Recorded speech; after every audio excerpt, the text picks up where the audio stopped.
What's good, Sparks? My name is Chris. Welcome back to my YouTube channel where I do car reviews for the gays and the girlies. And on today's video, I do have a 2021 Honda Accord Sport. Now, this Honda Accord Sport is a pretty regular midsize sedan. I'm kidding. This is actually a best-in-class midsize sedan, and I'm gonna review it today. Now, before I do get into today's review, I do want to let you know that I did get this Honda Accord from Turo. Now, Turo, listen. I have added you, I have emailed you, and I have spent money for you. I need your help. Please sponsor me. This is turning into like a Tinder relationship where you match with somebody on Tinder and then you message them three or four times and they don't respond, and you're like, why did I even match you in the first place? Because why? Please sponsor me. That's all I ask. Thank you. Let's get into today's review. Okay, now you know I always like to start with a little bit of history on whatever car I'm talking about, and today is definitely one for the history books, or it's in the history books. This is a really old car. The Accord was first introduced in 1976 in the US and was a two-door hatchback. Then, a year later, it turned into the four-door sedan that we know and love today. In 1982, the Accord became the very first car from a Japanese automotive company to be manufactured in the US and was the best-selling car for at least 16 years straight. Flash forward to today, they're not selling nearly as many, and that of course is due to the market shifting towards more crossover SUVs, which, by the way, I think I'm finally working on my resentments for. Maybe. To be completely honest, I wouldn't have even considered an Accord as an option up until about 6 to 7 years ago during the 9th generation revamp. Anything before that just reminds me of my great Aunt Carol. One of the newest additions to the 10th generation lineup is coming in hot, with it being on a couple of 10 best lists, but never actually quite edging past the Toyota Camry for the #1 spot. The Honda Accord comes in 6 trims, and you can outfit them however you want. The LX, the lowest trim, starts out at $25,985, and the Touring, the top end, is a whopping $37,915. This Sport, on the other hand, is right in the middle, around $27,430. Now, this Accord Sport is sportin', get it? A 1.5-liter turbocharged inline-4 that outputs 192 horsepower and 192 pound-feet of torque. Most models come with a CVT transmission like this one. You can also get a 10-speed automatic. Not only is the V6 gone, but so is the manual transmission. I mean, hey, at least this 4-cylinder is naturally aspirated, right? For EPA gas mileage, you're looking at about 22 miles per gallon in the city and 32 miles per gallon on the highway. And that's pretty great for a car that could be probably misconstrued as a full-size sedan. I mean, this thing is 196 inches long, which is like 2 of me. See? Why do I keep laying on the ground in my videos? Speaking to the front-end design of the 2021 Honda Accord, it definitely shows a lot of similarities to the Civic in terms of this silver bar that goes across, as well as this connector bar down here in front of the Honda symbol. With all of the trims, you do get the LED running lights that kind of stretch up to here, as well as you do get the LED headlamps. I feel like they could have hid this a little bit better. This, of course, being the radar for the cruise control. I don't know, the grille is kind of random. It's like there's a vent up here, half a vent down here, and then this connector, and then this is completely solid. The vent down here is like a little bit wider. The grille is kind of random. It doesn't look terrible. It definitely looks aggressive like all of these cars nowadays do. Of course, you do have the fog lamps down here with the black accent. These 19-inch alloy rims are really cool. When they're turning, they look like blades. It's kind of like, you know, blading. They look like they look like blades, you know, trying to cut into the pavement. It's really cool. The sides are pretty plain other than this little crease right here. I like how the front fender kind of extends out, giving it a little bit more pronounced look. But in the back, it's flush with the wheel, kind of making it a little bit more streamlined in the back. The A and the B pillar are pretty standard, but the C pillar, this part is weird. I wish they would have just kind of stopped it right here and then didn't leave this extra chrome piece back here. It's a design cue, I guess. I mean, if you think it's cute, it's not really my thing, but. So in terms of the back I think that Honda has finally hit the head on the nail in terms of the back end. They finally, design-wise, cleaned it up, made it, look good. I can remember, like, between 2009 and 2010 model years, they went from, like, putting this bulbous tail light, and then there was, like, nothing right here. And then in 2010, they just slapped some reflective thing on the back end of it. And I was like, what is that? That looks so terrible. There's no purpose to it. And it was awful. So now I think finally they've kind of culminated all of those ideas into this one kind of half bracket taillight, which looks great. Being that it's the Sport, you do get this tiny little wing on the back. It's not carbon fiber. I don't think it actually adds any downforce to it. It doesn't go up, it doesn't move anywhere. It's just the tiniest little wing on the back, for sportiness. Now I know what you're thinking. What is the cargo space in here? Well, I could totally show you if I could press a button on the back, but there is no button. Why there's no button on the back? I wish I knew. But in the back, don't mind all my camera stuff, there's at least 17 cubic feet of trunk space in the back. It's huge back there. Am I gonna do it? Should I do it for old time's sake? Oh God, ow. Does it work? Goodness. Wow, this is actually roomy back here. Okay. Great. Let's talk interior. Oop, hang on real quick. Editing Chris here. Listen, I don't know what happened to my camera. I don't know if it was just out of focus or if there was a smudge on it, but you're just gonna have to bear with me for this scene because I don't know what happened. So thanks for not clicking off the video because of this. I really appreciate it. Okay, back to the interior.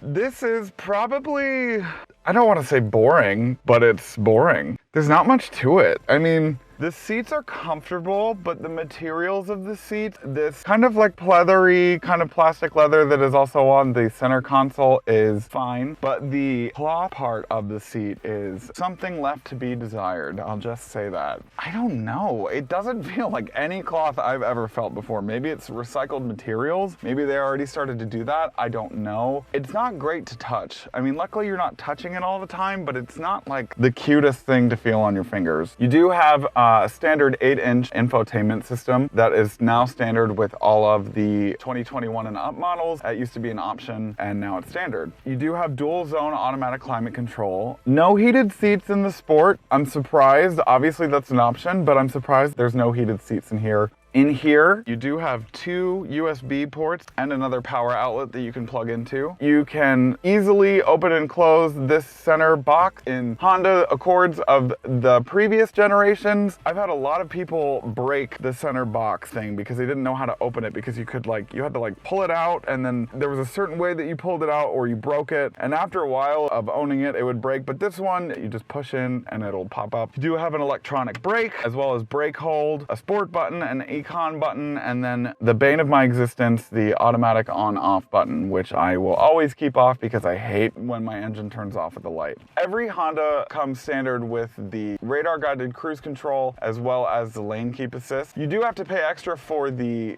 blind spot monitoring system. You do also have Apple CarPlay and Android Auto, and the infotainment screen is pretty responsive. It does make a haptic beeping sound when you do touch it, and I do also like the added touch of the actual tactile button. The gauge cluster is half digital, half analog. The digital side you can customize to be whatever you want it to be. I still like the tachometer on mine so that I know when I need to shift up and down. It does come with paddle shifters as well. When you do turn it into sport mode, it will change the tachometer to kind of bunch up the RPMs, and then it will show you the turbo, how much power that the turbo is providing to the engine. The leather wrapped steering wheel is nice, and I like the steering wheel in general. It's small and tight, but it's got enough buttons on it that it's not too overwhelming. But yeah, I think in general, I just wish that this cabin had a little bit more of a statement to it. There's nothing kind of unique about the cabin. I think that the technology makes up for the plainness of the interior. Wow, that's comfy. I mean, of course, again, I have the seat in my position that I would drive in. I'm comfortable back here. I still have like an inch of headspace between me and the ceiling. And then in the back here, you do also get 2 USB ports for charging convenience, so you don't have to fight over that. And then of course, an armrest. I love an armrest. All right, now it's time to take it out on the road. Let's take it for a test drive. In the 2021 Honda Accord. I do miss the V6 in the old Accord, but I think that the 4-cylinder does a pretty great job at providing just as much power as Accords of the past. You can definitely feel how wide it is and how big it is. Definitely got a really long hood. You know, again, the seats are still very comfortable. It's a very comfortable ride. And I have a lot of room, for sure. But the paddle shifters, pretty responsive. The CVT tightens up when it needs to.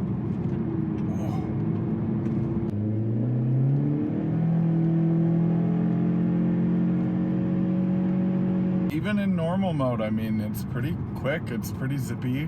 What do I have to compare this to? The K5, right? I mean, the K5 was, I think, a little bit zippier, a little bit more fun to drive. This is definitely, it's up there. I mean, it's definitely nice to drive. It looks great on the outside. I love how it looks on the exterior. I think this is the best looking Accord they've ever made. I did like that two-door Accord from like 2015. That was really cool looking. I liked that one. It's a great touring car. I would love to take this on a road trip. I don't know, I just wish that this car had more features. I'm never gonna be good enough for you, am I? I mean, it has a power adjustable seat, which, I mean, that's typically not standard in most cars. It definitely sounds like a Honda. Honda engines have this sound to them that I think is just uniquely their own. Like the V6 has always sounded like it was a Honda V6. Like you knew that was a Honda V6 when you revved it up. In terms of the steering, you can tell that it's definitely electronic steering. There's like a tiny bit of a lag when you're turning the wheel a little bit. You can tell that the wheels kind of catch up to it when you're turning it, but it's still, I mean, it's responsive.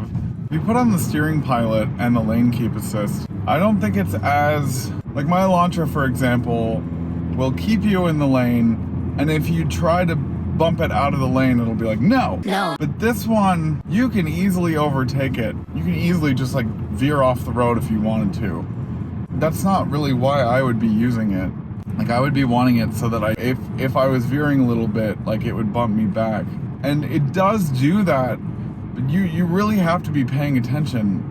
And I know that you should always be paying attention when you're driving, of course, but I mean, if the point of the system is to help you stay in the lanes, like why am I so easily able to like adjust the situation? It just doesn't make any sense. Okay, final thoughts.